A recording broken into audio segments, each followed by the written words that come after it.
I stare at my phone, the wedding dress pooling around me like spilled milk. The screen glows with the message that shatters my world.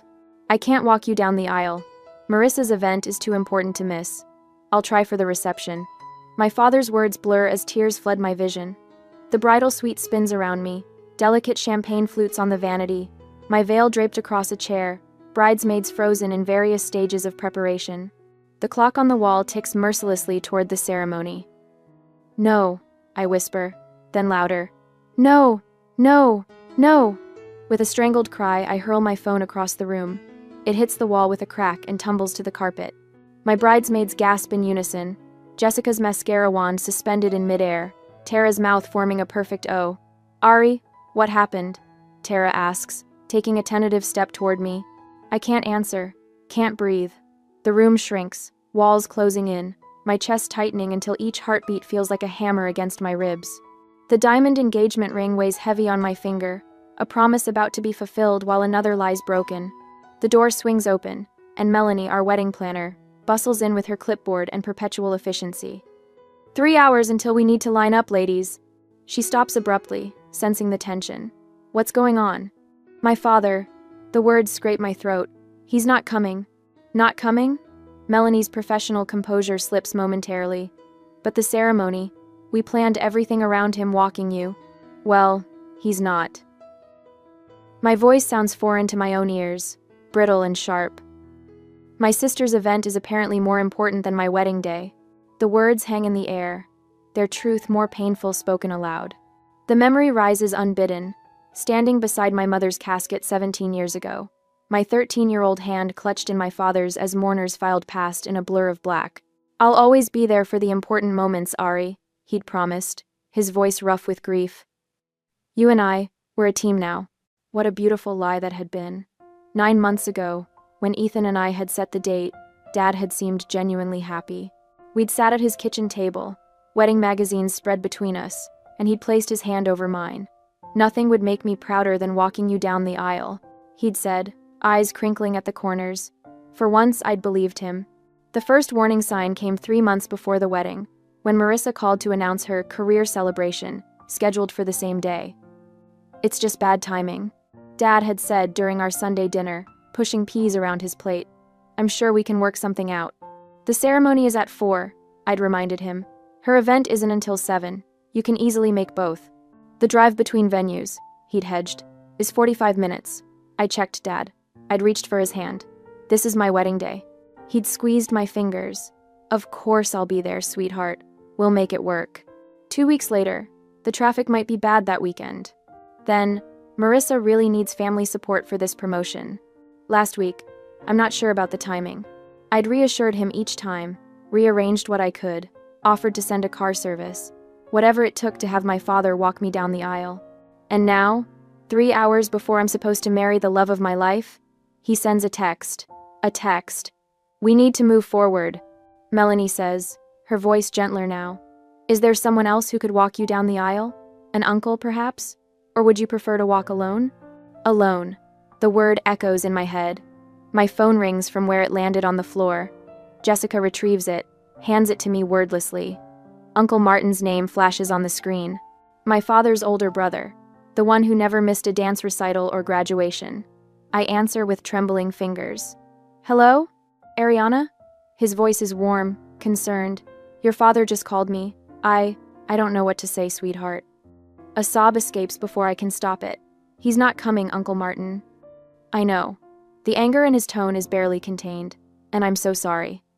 I close my eyes, tears tracking through my carefully applied makeup. I don't know what to do. The silence stretches for only a moment before Uncle Martin clears his throat. Would you allow me the honor of walking you down the aisle? Quote. Something breaks and mends simultaneously in my chest. You'd do that? In a heartbeat. His voice breaks slightly. I'll be there in 20 minutes, Ari. Don't you worry about a thing. I end the call and look up at the circle of concerned faces around me.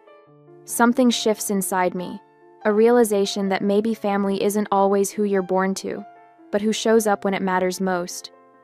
My Uncle Martin is coming, I announce, standing straighter. He'll walk me down the aisle. And somehow, despite everything, I know I'll be okay. Uncle Martin's offer settles around me like a warm blanket. I stand straighter, feeling a flicker of hope spark to life in my chest. The wedding dress rustles as my bridesmaids exhale in collective relief. He'll be here in 20 minutes, I announce, my voice steadier than before. Jessica approaches cautiously, her phone clutched in her hand, mascara wand forgotten. Ari, there's something you need to see. The hesitation in her voice makes my stomach clench. What is it?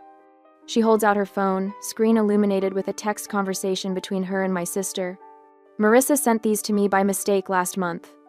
I wasn't sure if I should show you, but now. I take the phone with trembling fingers, the diamond on my left hand catching the light. The texts are dated 3 weeks ago. Marissa, Dad's still wavering about the wedding. Keeps talking about making it work. Jessica, he promised Ari though, right?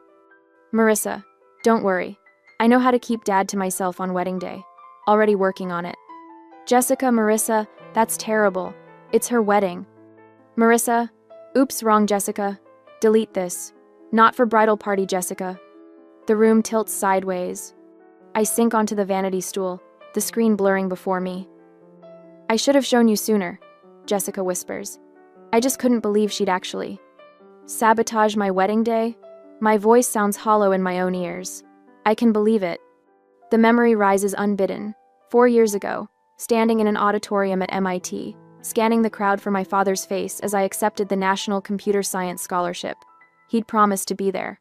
Had even texted that morning, confirming he was on his way. But the ceremony came and went without him. Later, he'd apologized profusely, claiming an emergency at work. It wasn't until months later that I discovered the truth through a casual comment from his assistant. Marissa had called, claiming I'd asked to reschedule his visit because I was too nervous to have him there. The pattern stretches back 17 years, to the raw days after Mom died. I was 13, devastated and adrift. Marissa, at 16, had swiftly positioned herself as the lady of the house, orchestrating family dinners, managing Dad's schedule, and systematically creating distance between him and me. She's been doing this for years, I say, more to myself than to Jessica, and he lets her. Tara wraps an arm around my shoulders. Your dad is an idiot, and your sister is worse. A knock at the door interrupts us. Melanie peeks in. Mrs. Carter is here. Ethan's mother? She's asking if she can see you. I nod, wiping hastily at my tears. Catherine Carter enters moments later, elegant in her pale blue mother of the groom dress. Her eyes widen at my tear-stained face. Oh, Ariana. She crosses the room and takes my hands in hers. Martin called me. I'm so sorry. The kindness in her voice threatens to unravel me completely. Since Ethan introduced us 2 years ago, Catherine has shown me more maternal understanding than I've experienced since my mother died.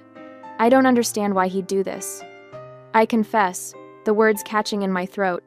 Catherine sits beside me on the small love seat, still holding my hands. When I was 28, my father refused to attend my wedding to Gregory. He didn't approve of our interfaith marriage. Her voice carries the echo of old pain. I waited until the last minute, hoping he'd change his mind. Did he come? She shakes her head.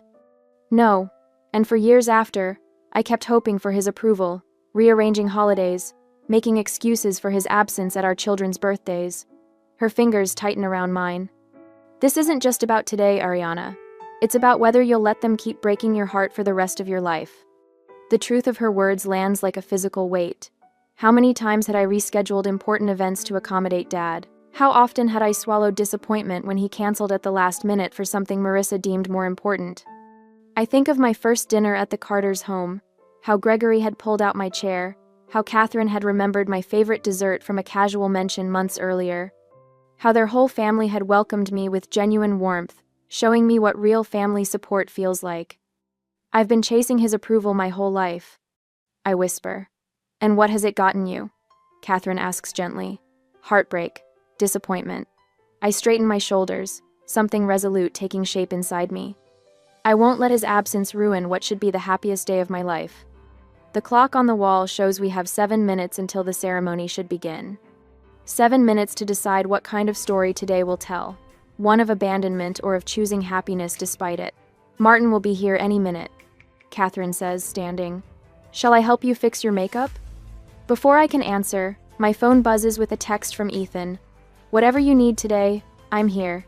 Even if that means waiting, I love you. Fresh tears spring to my eyes, but different ones. Tears of gratitude for the family I'm about to join, for the man who sees me clearly and loves me completely. I don't want to wait. I tell Catherine, this day isn't about who isn't here. It's about Ethan and me, and the people who chose to show up. Jessica and Tara exchange glances, relief evident on their faces. Melanie nods approvingly, already adjusting her timeline on her tablet.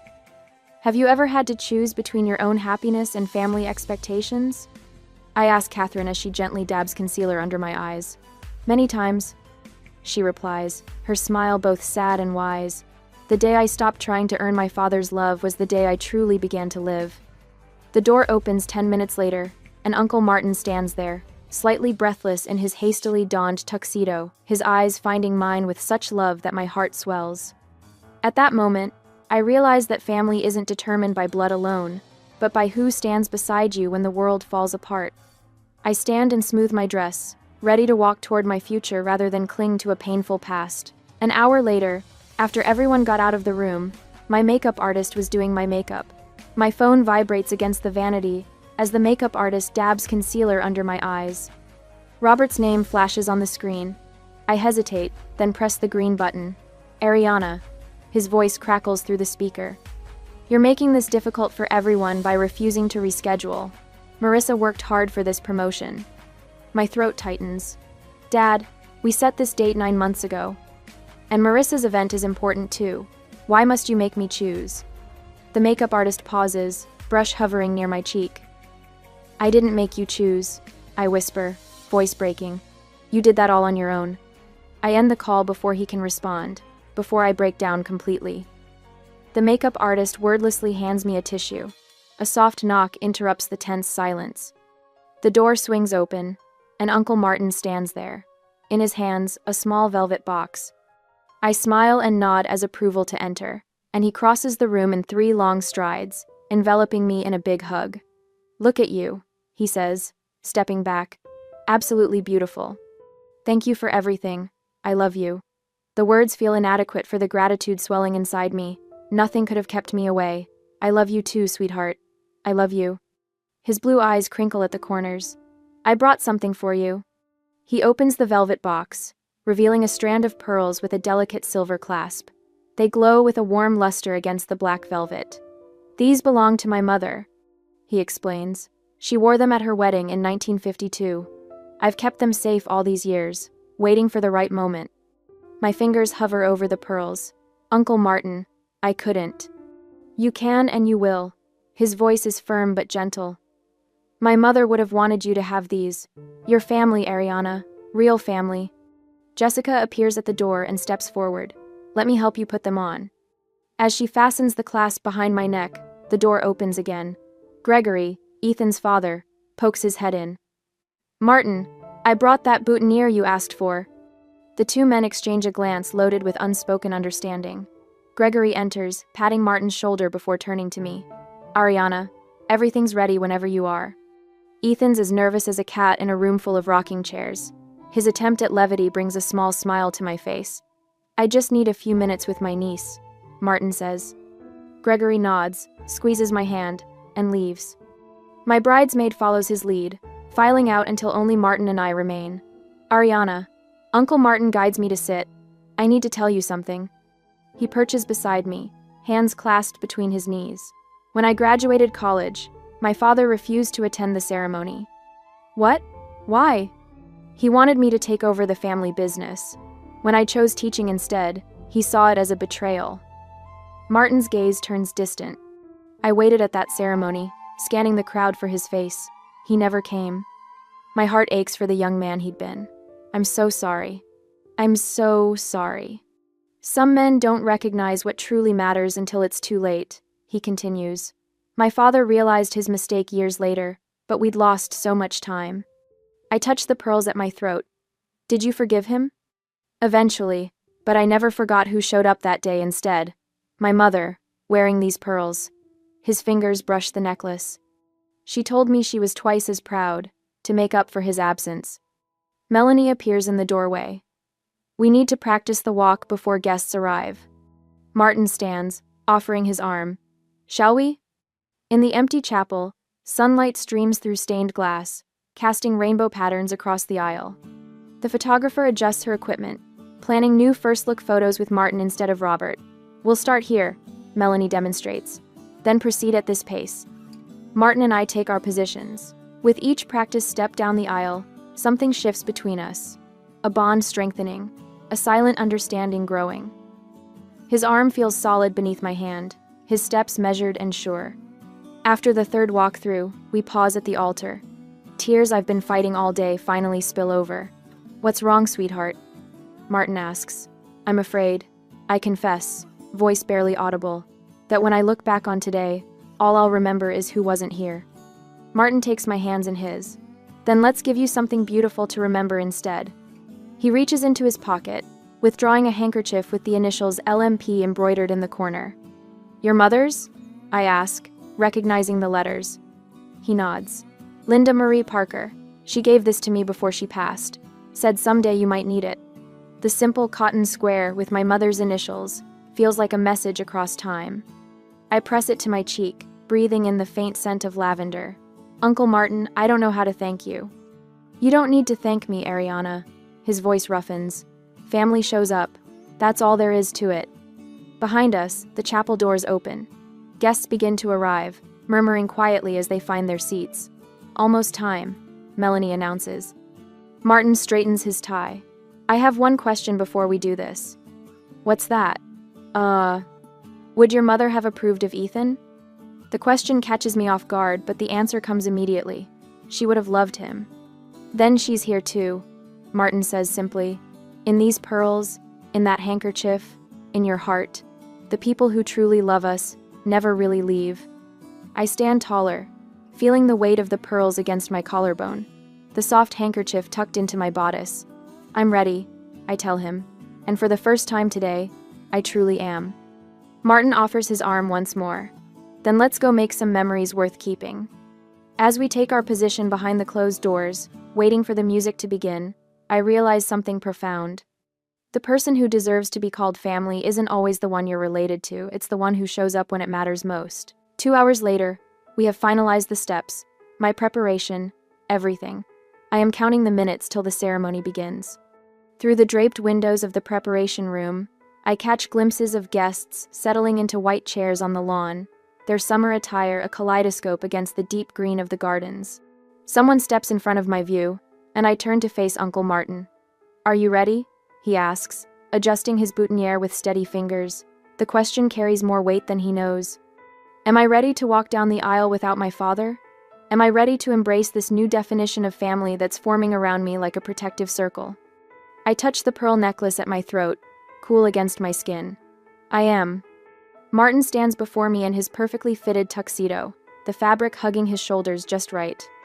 When he arrived 2 hours ago, breathless and determined, I never expected this transformation, from crisis to something that feels strangely meant to be. Your mother would be so proud, Martin says, his voice catching slightly. And Robert, well, he's made his choice. Through the door, I hear the string quartet transition to a new piece, signaling 5 minutes until the processional begins. My bridesmaids gather their bouquets, arranging themselves in the order we practiced yesterday. Jessica squeezes my arm as she passes. You look radiant, she whispers. Nobody will be thinking about who isn't here. But I know some will. Empty chairs have their own presence.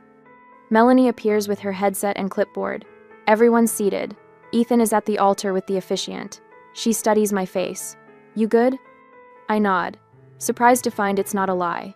The devastation from earlier has transformed into something else. Not quite peace, but resolution. The doors open, and my bridesmaids proceed one by one down the path toward the ceremony space.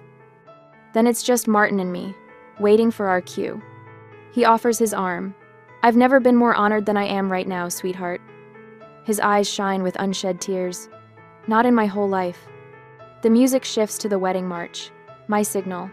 We step forward together, emerging from the shadows of the estate into brilliant sunshine. The assembled guests rise in unison, faces turning toward us.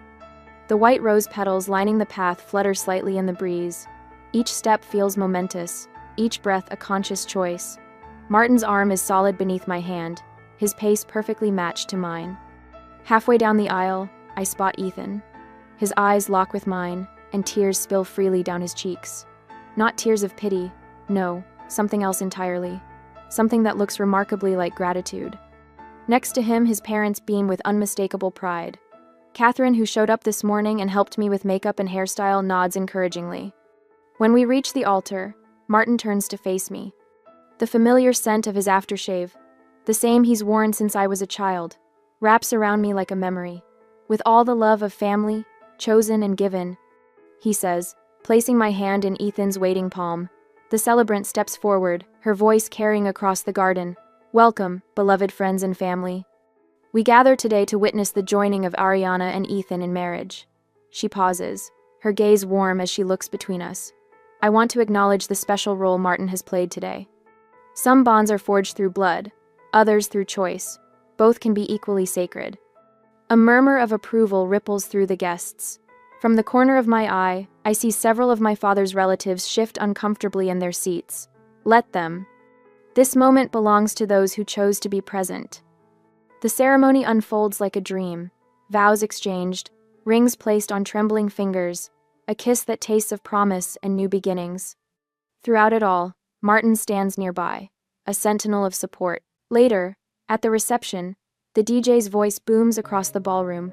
Ladies and gentlemen, please welcome Mr. and Mrs. Ethan Carter, escorted by their beloved Uncle Martin. We enter to thunderous applause, Martin's hand lightly at my back.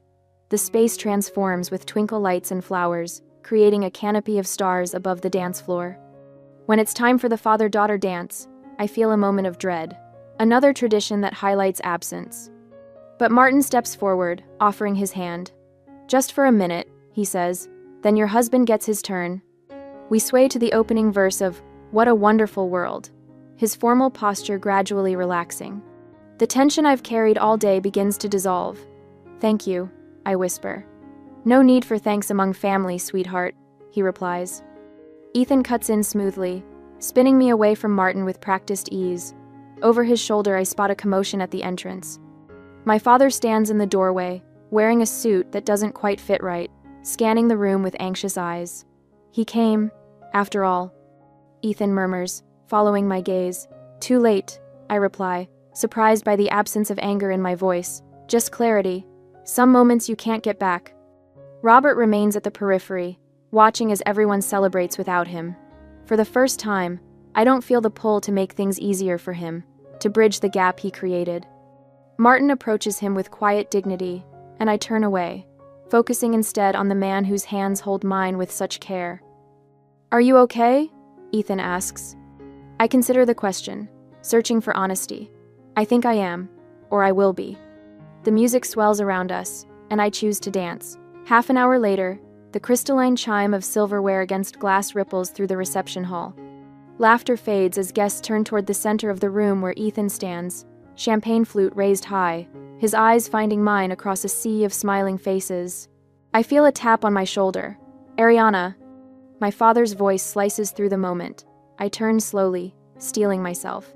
Robert Parker stands behind me, hair slightly disheveled, tie askew, as if he's been rushing. You made it, I say, voice flat as Kansas prairie.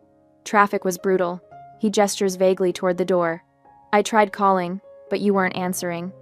I was getting married. The words taste sharp on my tongue.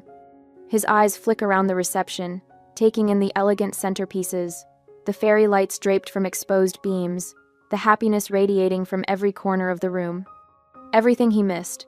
You could have made this easier, you know. Pushed the ceremony back an hour. Made what easier, Dad? Your choice? Before he can answer, Cousin Daniel appears at my elbow. His typical easygoing manner has vanished, replaced by something harder, more determined. Sorry to interrupt, Daniel says, not sounding sorry at all. He holds his phone out. But I thought you both should see this. The screen shows a group chat with Marissa and several friends. Heading to Murphy's for drinks. Dad skipped Ari's wedding for this, so you better show up. A series of photos follows. Marissa and maybe 15 people at a bar, cocktails raised, smiling broadly. Timestamp, 4:30 p.m., halfway through my ceremony. At first she said 7 o'clock, but I guess she changed the meeting time to prevent my dad from coming. That's her career event? My voice barely rises above a whisper. Daniel swipes to another screenshot. A text from Marissa to someone named Jen. Dad will have to choose between us. I'll make sure he chooses me. The air leaves my lungs in a rush. Daniel isn't finished. She changed the dates and time of her drinks 3 times. He opens a calendar app, showing invitations with different dates, each adjustment aligning perfectly with our wedding date changes when we had venue issues last month. I look up at my father. The color drains from his face like water down a drain, leaving behind something ashen and hollow. Robert. Uncle Martin approaches, champagne in hand. I didn't know you'd made it. My father doesn't acknowledge him. His eyes remain fixed on Daniel's phone, on the evidence of his daughter's manipulation. I didn't realize. He begins, then stops. Starts again. Ariana, if I had known... You would have what? The question hangs between us like a physical thing. Shown up? Kept your promise? Been there for once in my life when it actually mattered? Heads turn. Conversations nearby halt. My father notices, straightening his posture. I want to apologize, he announces, voice carrying. Guests shift uncomfortably in their seats. Not here, I say firmly. Not now. But I need to explain. No. The word comes out stronger than I expected, carrying across the sudden quiet. You made your choice 2 weeks ago when you started looking for excuses not to come. Now I'm making mine. Something shifts in the air between us. The invisible strings that have bound me to his approval, that have kept me hoping despite years of disappointment, snap clean. I feel their absence like phantom limbs, painful but freeing. Ariana. His voice breaks on my name. Enjoy the reception, Dad. I turn away, walking steadily back to where Ethan stands with his parents, their faces a mixture of concern and pride. Catherine, my mother-in-law, squeezes my hand as I rejoin them. Are you all right? Yes, and surprisingly, I am. I really am. From the corner of my eye, I watch Uncle Martin approach my father, who stands isolated at the edge of the dance floor. Martin speaks softly, hand on Robert's elbow, gently steering him away from the center of the celebration. She deserves this day without further drama. I hear Martin say as they pass our table. You can talk tomorrow. My father's shoulders slump in resignation as Martin leads him toward the bar in the far corner. For the first time, Robert Parker looks small to me, not the towering figure whose approval I've sought for 17 years, but just a man who made poor choices and is beginning to recognize their cost. Ethan's hand finds mine under the table. You okay? I nod, feeling the weight of the day, both its sorrows and joys, settle into something bearable, even beautiful, better than okay. The DJ announces another dance. As Ethan leads me to the floor, I catch sight of my father watching from the periphery, Martin standing guard beside him. The pain in Dad's eyes is real, but so was mine when I read his text this morning. Some wounds need air to heal properly. Some truths need to be spoken aloud before new beginnings can take root. Tomorrow will bring its own challenges. There will be difficult conversations, perhaps tentative steps toward understanding. But tonight belongs to the family I've chosen, the one that showed up when it mattered most. As Ethan pulls me close, I realize that sometimes walking away isn't an ending. Sometimes, it's the first step toward something better. A year later, the autumn sunlight streams through the bay windows of Ethan's parents' home, casting a golden glow across our anniversary celebration. I adjust the small corsage on my wrist, white roses, just like my wedding bouquet, and smooth my hand over the slight swell of my belly. To Ariana and Ethan, Catherine raises her glass, her eyes crinkling at the corners. 1 year of marriage and a lifetime of joy ahead. The small gathering clinks their glasses. I sip my sparkling cider while Ethan's arm tightens around my waist. His lips brush my ear. Happy anniversary, Mrs. Carter. Gregory unveils a photo album, and we gather around the coffee table. Thought you might like to see how much family we've packed into 1 year. The pages turn, revealing our journey Thanksgiving dinner with all of us crowded around this same table. Christmas morning with Uncle Martin teaching Ethan how to properly carve the ham. Easter with me awkwardly showing my father where we keep the good plates. Each photo captures a moment of our expanding definition of family. Remember when Robert almost set the grill on fire during the 4th of July? Gregory chuckles. I nod, remembering how my father had shown up with a store-bought potato salad and too many apologies. The monthly dinners started small, just coffee at first, then proper meals. Each one a brick in the rebuilding of something I wasn't sure could be saved. Has Marissa called recently? Catherine asks, her tone careful. Not since she moved to Florida. I keep my voice neutral. She sent a card when we announced the pregnancy. That's something, I suppose. Uncle Martin clears his throat from the armchair by the fireplace. He's aged this past year, the lines around his eyes deeper, but his smile remains steadfast. I have something for you both. From beside his chair, he produces a package wrapped in tissue paper. My fingers tremble slightly as I unwrap it, revealing a delicate baby blanket in soft cream yarn. Alice knitted it before she passed. Martin says, his voice thick. Said it was for the next generation, whenever that might be. Seems the time has come. I trace the intricate pattern, thinking of Martin's wife I never met but whose legacy touches me still. It's beautiful, I whisper. The doorbell rings, and Ethan returns moments later with my father. Robert stands awkwardly in the doorway, clutching a weathered photo album. Sorry, I'm late, he says, his eyes finding mine. Traffic on the bridge was backed up. An old excuse that once would have twisted my heart. Today, I simply nod. We're just looking at photos. Join us? He settles on the edge of the sofa, opening his album. I found these yesterday. Thought you might want to see them. Inside are photos I've never seen my mother pregnant with me, her hand resting on her belly just as mine does now. I'm sorry I wasn't there when it mattered most, he says quietly. I can't change the past, but I'd like to be here for your future, for my granddaughter's future. I don't promise immediate forgiveness, but I take his hand, one day at a time. Later, as we gather for a group photo, I find myself between worlds, Ethan's steady presence on one side, Uncle Martin's gentle guidance on the other, my father hesitantly joining our circle. I place my hand on my growing belly, feeling the slight flutter that might be a kick or might be my imagination. Our daughter will know what real family loyalty means. I tell Ethan as Catherine adjusts the camera timer. The shutter clicks, capturing this moment of redefined families, some bound by blood, others by choice, all connected by the promises we choose to keep. I've learned that family isn't just about who raised you. It's about who shows up when it matters most. And sometimes, if you're lucky, it's about who gets a second chance to show up right.